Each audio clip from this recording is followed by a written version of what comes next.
Mes amis, le concept de cachette en Amérique latine vient d'être réécrit avec du sang et de la poudre.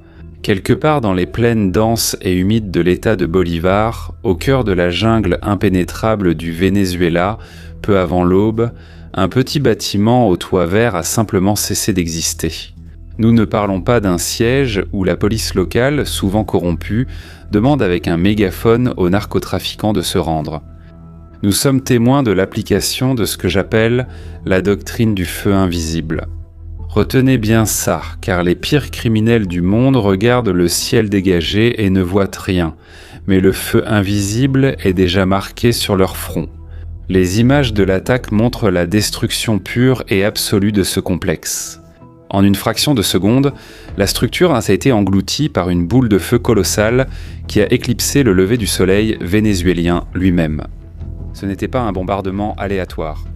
C'était un unique missile Hellfire tiré depuis un drone invisible, générant une explosion thermobarique brutale qui a surpressurisé la structure jusqu'à ce qu'elle se transforme en poussière cosmique. La cible n'était pas un simple soldat de rue. L'homme à l'intérieur de ce bâtiment était Hector Hustenford, un guerrier Flores, le tristement célèbre Nid guerrier. Le commandant suprême est l'architecte, celui de l'organisation terroriste la plus dangereuse de notre hémisphère, le Train d'Aragua. Et aujourd'hui, vous allez comprendre comment les États-Unis et la Nouvelle-Venezuela ont retiré leurs gants et utilisé la technologie militaire la plus avancée de la planète Terre. Pour envoyer un message définitif à tous les terroristes latino-américains et au Forum de São Paulo, le sanctuaire de la terreur. C'est tombé. Ceci, mes amis, est d'une gravité absolue et les médias traditionnels ont tenté d'étouffer la déclaration officielle du leader du monde libre pour ne pas admettre leur tort. Le président Trump est allé directement sur les réseaux sociaux et a lancé le message qui a fait suer à froid chaque chef de cartel dans le monde. Il a déclaré ce qui suit. Sous ma direction, le commandement sud des États-Unis a lancé une attaque cinétique rapide et létale pour exécuter avec succès le nid du guerrier. Le chef de la tristement célèbre Trem de Aragua est à la tête de l'une des organisations terroristes les plus assoiffées de sang de la planète. Il a rappelé au monde que pendant sa campagne, il avait promis d'expulser ces monstres et de rendre justice. Donald Trump n'a pas cité de statistiques froides, il a cité des noms. Il a honoré les victimes du système de frontières défaillant. Il a nommé 2 jeunes filles, l'une âgée de seulement 12 ans, Jocelyn Nongre, et Laken Ridley, âgée de 22 ans. En plus de nombreuses autres âmes brutalement fauchées sur le sol américain par ces criminels lâches, le feu invisible a été la rétribution implacable pour eux et pour leurs familles. Trump a été clair, des dirigeants faibles ont laissé l'Amérique sans défense. Mais maintenant, l'organisation criminelle est officiellement classée comme organisation terroriste étrangère. La chasse est ouverte. Cette opération, coordonnée avec le nouveau gouvernement vénézuélien, montre que la diplomatie a changé depuis la chute de Nicolás Maduro. Les terroristes du Tren de Aragua ont perdu leur refuge sûr au Venezuela et n'ont nulle part où fuir.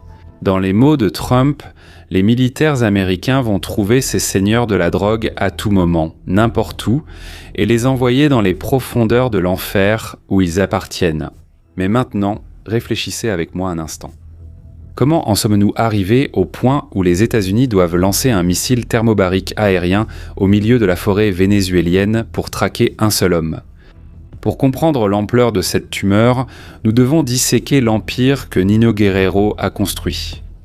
Mais avant cela, abonnez-vous à la chaîne, activez la cloche des notifications et laissez un like sur la vidéo parce que ça demande du travail à faire. Si vous rembobinez la bande historique, Guerrero n'était pas un simple bandit de quartier.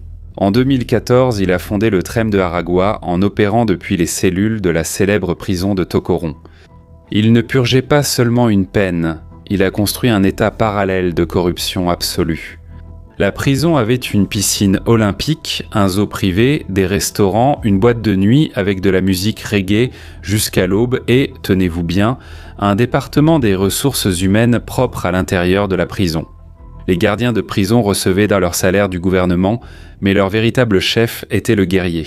C'était la faillite morale et institutionnelle de l'ancienne Venezuela, dirigée par Maduro et le Forum de São Paulo, qui est maintenant ici au Brésil.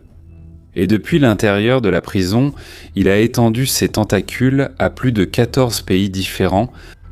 Notez ce chiffre. 14 pays différents. Nous parlons d'une armée de plus de 7000 hommes. Une organisation qui ne tirait pas profit uniquement de la drogue, mais aussi d'un modèle d'affaires macabre basé sur la prostitution forcée, la traite humaine à l'échelle mondiale, des extorsions quotidiennes et des éliminations. Les gros titres sur la traînée de sang qu'ils laissaient derrière eux faisaient eux la une dans des endroits aussi éloignés qu'Aurora, dans le Colorado, et Barcelone, en Espagne. Lorsque la police a tenté de prendre d'assaut la prison de Tocoron, à la fin de 2023, il avait déjà disparu dans la jungle. Une récompense de 5 millions de dollars était offerte pour sa capture. Il se sentait comme un empereur intouchable, protégé par la géographie hostile de la forêt. Mais la technologie militaire ne tient pas compte de la géographie, n'est-ce pas ? Et c'est ici qu'entre en scène le spectacle du renseignement militaire des États-Unis. Le commandant du commandement Sud, Soltecom, le général Donovan, et le secrétaire à la défense américain, désormais appelé secrétaire à la guerre, Peter Hegseth, ont confirmé l'anéantissement. Et ils ont clairement indiqué qu'ils ne prenaient non plus de gants. Hegseth l'a affirmé. Cela souligne l'engagement partagé des États-Unis et du Venezuela, de porter le combat aux narcoterroristes. Ils parlent comme des pilotes de chasse partant pour l'abattage. Parce que le système était maintenant axé sur la létalité, pas sur des arrestations bureaucratiques laxistes. Le problème tactique qu'ils ont résolu est une œuvre d'art de la mort guidée. Guerreiro n'avait pas d'adresse fixe, la jungle était dense. Il n'y avait pas de base américaine dans un rayon de 1000 miles, et on ne peut pas simplement faire tourner des escadrons de chasseurs en rond, au-dessus du Venezuela, attendant que la cible sorte dans la cour pour prendre le soleil. La réponse américaine a été une architecture létale divisée en 3 phases qu'aucun autre pays au monde ne possède. Je pense qu'Israël est le seul à avoir cette capacité. Regarde bien l'étape « l'œil de Dieu ». Tout commence non pas en Amérique du Sud, mais là-bas, aux États-Unis. Des opérateurs de drones, assis confortablement dans des conteneurs ultra climatisés sur la base aérienne de Crete, dans l'état du Nevada, ont pris les commandes. Ils ont lancé des géants non pilotés, probablement les monstrueux RQ-4 Global Hawk ou le MQ-4C Triton. Ces aéronefs ont volé à plus de 50 000 pieds d'altitude, au-dessus des radars efficaces, au-dessus des routes commerciales, au-dessus du son. En utilisant des radars à ouverture cinétique, ils ont cartographié chaque maison, chaque voiture, chaque schéma de mouvement. Sur des centaines de kilomètres carrés dans l'état de Bolivar pendant des mois, ils ont trouvé l'aiguille dans la botte de foin de l'Amazonie. Et puis vient la deuxième étape, la lame silencieuse. Entre en scène le terrible drone MQ-9 Reaper, la colonne vertébrale de la guerre de traque occidentale. D'ailleurs, ce même drone a été utilisé et est utilisé actuellement contre les ayatollahs d'Iran, opérant directement par la CIA depuis des pistes secrètes à Porto Rico. Le drone a baissé son altitude. Il a resserré l'objectif de la caméra. Il a commencé à surveiller uniquement le toit vert et les camionnettes autour. La caméra à très haute résolution lisait les plaques d'immatriculation des voitures et étudiait le mode de vie du guerrier. Donald Trump a regardé le chef du cartel se disputer avec sa petite amie dans la cour, sans même entendre le bruit des moteurs dans le ciel. Et puis est venue l'étape 3, l'effondrement thermobarique. Le gouvernement vénézuélien a bouclé le réseau, en utilisant des sources de renseignements humains placées près du complexe, ou même des traîtres au sein du cercle rapproché du trafiquant. Nous parlons d'espionnage. Le Venezuela a confirmé.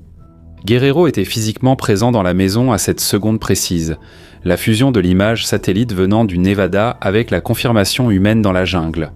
Il a déclenché l'autorisation de lancement d'armes. Le MQ-9 Reaper a ouvert les trappes et a largué le missile AGM-114R Hellfire. Cette arme n'a pas été conçue pour pulvériser le quartier avec des éclats. Le but n'était pas de laisser des blessés s'enfuir dans la forêt. La tête de guerre a créé un vide thermobarique. C'est le même principe que de prendre une énorme bouteille en plastique, la surpressuriser et la faire exploser de l'intérieur vers l'extérieur. Le changement de pression. Ça a détruit les murs et transformé le terroriste en statistique. Et si vous avez trouvé l'opération du Hellfire impressionnante, vous devez prêter attention aux technologies de nouvelle génération qui sont en train d'être préparées pour éradiquer ces factions. Parce que le train de Aragua possède des sous-marins, des routes maritimes complexes et des ports fluviaux clandestins. Et c'est ici que des entreprises de défense disruptives, comme Anduril Industries, entrent en jeu. Elles entrent en jeu pour dominer la scène. Anduril n'est pas un constructeur de vieilles ferrailles. Ils ont créé le logiciel Let's Lattice IA, une intelligence artificielle qui fonctionne comme un cerveau, capable de commander des dizaines de machines destructrices, de façon autonome. Ce sont comme des ninjas numériques. Le logiciel Let's Lattice IA va alimenter le tout nouveau pari américain, la famine de missiles de croisière Barracuda. Ce sont des drones autonomes qui fonctionnent comme des missiles de croisière à faible coût. Ils peuvent être lancés depuis des avions, des camions ou des navires. Ils communiquent entre eux. Ils n'ont pas besoin de pilotes contrôlant chaque manœuvre avec un joystick dans le Nevada. Ils utilisent l'intelligence artificielle pour traquer les vedettes rapides des trafiquants, de manière impitoyable et autonome. Tout cela envoie un message géopolitique assourdissant au reste de l'Amérique latine. Le président Trump.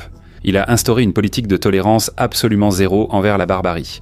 Et j'attire l'attention sur le Mexique, sous la direction politique de la présidente Claudia Sheinbaum. Leader de la gauche là-bas au Mexique, avec de grands liens avec les cartels mexicains. Elle vient de voir la conséquence de cet laxisme. Les cartels pensaient mais qu'ils avaient acheté toute la classe politique, et que leur fief dans la jungle et dans les montagnes de Sinaloa était en sécurité.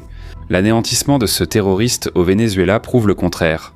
Même Nicolás Maduro ne sert plus de bouclier protecteur. Et si le sanctuaire du Tren de Aragua s'est effondré à l'aube, tous les chefs de factions transnationales ont compris la leçon.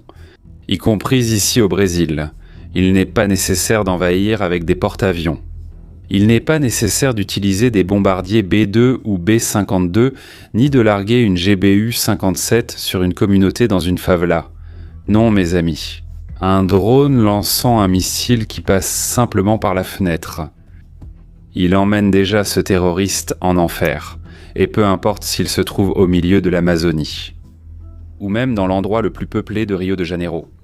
Il sera retrouvé. Alors nous devons élargir notre champ d'analyse, et analyser le mouvement global, parce que l'échiquier du pouvoir s'est déplacé simultanément.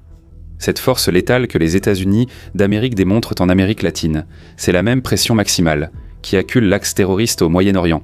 Le monde s'est réveillé avec le Premier ministre du Pakistan, annonçant haut et fort. Les États-Unis et l'Iran ont finalement conclu le texte final d'un accord de paix historique, suivi par la déclaration du président Trump. Mais que s'est-il passé quelques minutes plus tard? Faites attention.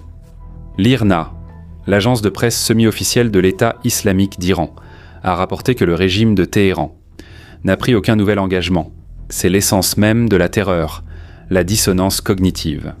Vous négociez avec une direction fragmentée, où la diplomatie vous serre la main, et l'ayatollah arme la bombe. Le récit de Washington était précis. L'Iran s'est engagé sans restriction, et pour une durée indéterminée, à ne jamais construire une arme nucléaire. C'est la base non négociable de cet accord. Les bombardements de l'opération Fureur épique, des jours précédents. Ils ont détruit 90% de la capacité logistique et des radars de Téhéran. Les militaires américains ont attaché les ayatollahs à la chaise. Ils ont montré que les factions à l'intérieur de l'Iran doivent éco-décider si elles vont embrasser l'unité nationale pour sauver les prochaines vies ou si elles veulent tenter le destin. Et subir un nouveau déluge de missiles la semaine prochaine. La pression maximale qui a anéanti Niño Guerrero dans la jungle vénézuélienne, c'est la même pression gravitationnelle qui force la fin du programme atomique iranien dans les cavernes du Moyen-Orient. Le langage du feu invisible est universel. Mais je veux ton avis, évidemment, ici. Tu penses vraiment que l'Iran va signer un accord? Parce que d'après ce que Donald Trump nous apporte, ce serait trop beau pour être vrai. Un Iran sans programme nucléaire. Un Iran sans programme de missiles. Un Iran qui ne contrôlerait pas le détroit d'Ormuz. Dites-moi ce que vous en pensez dans les commentaires.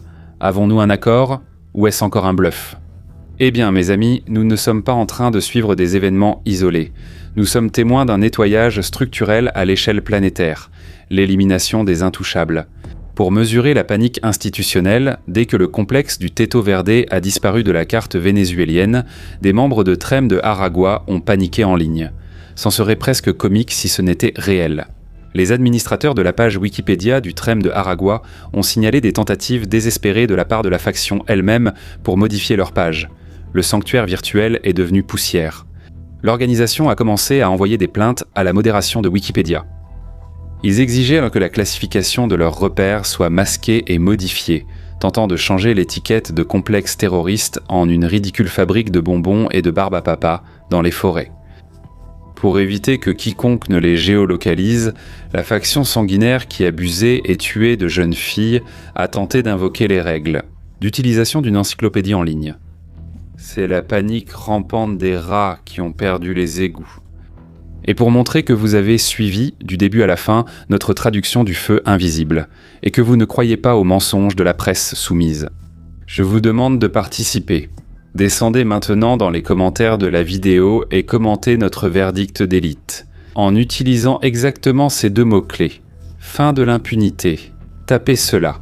Montrez-le aux analystes amateurs. Et pour les agences de vérification, que notre chaîne prend cela très au sérieux et comprend parfaitement quand le système décide d'appliquer.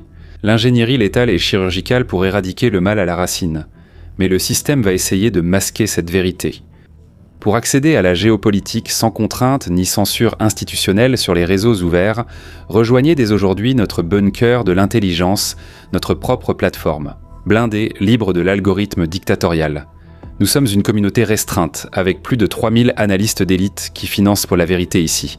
Nous nous penchons sur la carte de ce qui se passe réellement, en croisant des rapports réels et en exposant les faits. Pointez maintenant votre téléphone portable vers le code QR qui s'affiche à l'écran. Ou cliquez sur le lien que j'ai laissé dans la description et dans le premier commentaire épinglé. Venez dans le champ sécurisé. Et pour vous qui portez déjà les couleurs de notre communauté, nous avons préparé une bonne surprise. Nous avons lancé notre nouvelle chaîne YouTube, dans un partenariat exceptionnel avec mon ami Davi Almeskani de la chaîne Viva Israël. Nous avons fondé le Point de Rupture. Ce sera la plus grande communauté d'analystes de cette plateforme. Je vous invite tous à vous y abonner dès maintenant.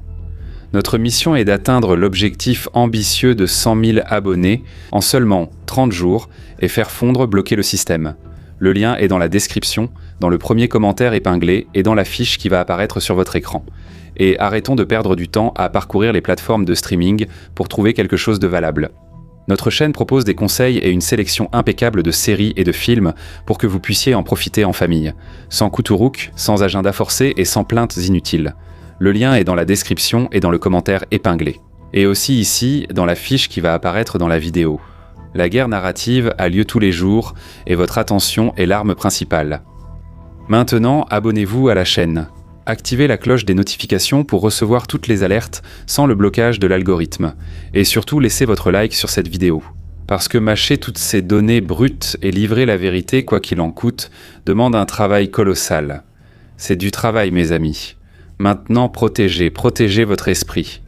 Je suis Shimon Oliveira et je vous attends dans la prochaine vidéo. À bientôt.